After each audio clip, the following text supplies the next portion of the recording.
How's it going, everyone? Today we're super pumped. We've got this beautiful Ram TRX here that a client has entrusted us with to do a complete transformation. Now you may be wondering, how on earth do you transform such a beautiful truck as the TRX? Well, we've got some crazy stuff planned for it. So a special build like this calls for two of our most talented special engineers with a combined over 20 years experience between them. Now, to celebrate this build, we're going to give you an exclusive look at the behind the scenes of how Utemaster goes about a custom build like this. So there'll be times when we'll be in the normal factory on the production line, then other times we'll be right off the production line and behind the scenes with Deane. Deane, tell us what we're going to do. All right, hello everyone. So first up, we've got a brief from our client and this thing is going to be crazy. So we're going to do bumper replacement, we're doing mag wheels, we're doing suspension upgrade, we're doing one of our new TrailCore tray systems on the back with the Canopy. That's fully decked out. We've got airbags going in the back, which will help with the taking the weight of all the tray system and all the accessories that are going in there. Oh, it's going to be epic. So later on we'll get Marshall to run you through some of the smaller, finer details. But pretty much what we're going to do is go right through from removing the tub, scanning, we're going to do fab work, powder coating, assembly, and then, yeah, get all this sucker all done. Ripper, Marshall, tell us why no one wanted to touch it. There's so many things about this truck, isn't there, that need to be worked through carefully. So up the front, we're replacing this factory bumper with an ADD Bullbar from the United States. So having a Bullbar on the front will allow us to run larger rubber. So these stock wheels are just slightly larger than a 35 and they're on a 18-inch wheel with a positive 18 offset. So we're going to be replacing that with a 37-inch total diameter Maxxis Razor mud terrain, so quite a lot of rubber on there, and we'll be installing it to a 20-inch wheel.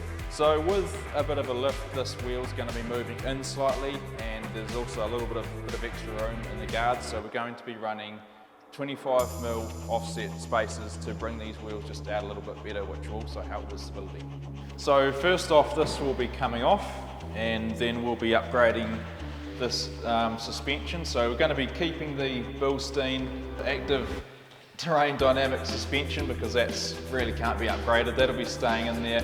We'll be upgrading the springs to take the extra payload of the tray and everything inside the tray, and we'll also be adding in some airbags so that the rear height can be changed, especially when there's a trailer at the back. For the TrailCore tray and canopy on the back of this beast, we'll be running with the tray and canopy width itself being 2 meters, and then we'll have some custom radius flares to match the factory look as best we can that will bring the total width to just over 2.2 meters.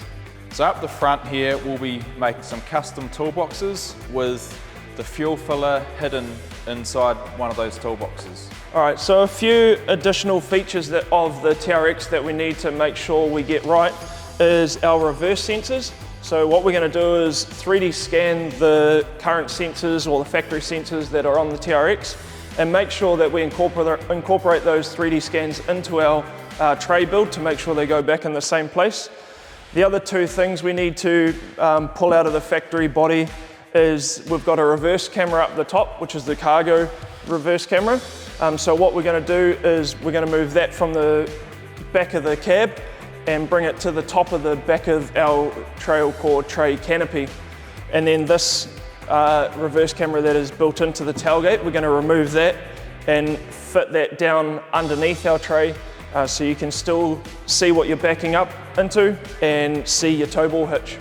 This blind spot assistance, which is actually housed in the tail light, we'll be pulling that out and then incorporating it into the actual bumper itself of our tray. So this means that you've still got the factory functionality, but it's not mounted down here like some other options where it can get hit by mud and when you're doing ram things. So the spare wheel, which will be a 37, so too large to fit underneath anyways, will be going on the back of the tray, which is going to look epic. So this truck has just over 700 horsepower, which means it can be pushed. It's got an extra over-engineered chassis and it's built to jump and do things that other trucks can't. So We're engineering our tray to be able to keep up with the truck, which means we're opting for a 1800 long tray, which will bring the back of it to about here.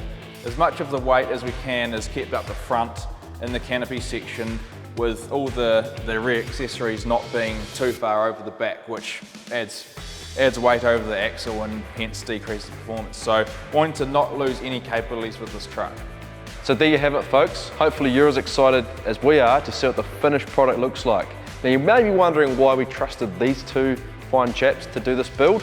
Well, between them they've built off-road trucks, engine conversions and building drift cars. So let's see what they can do. What can possibly go wrong?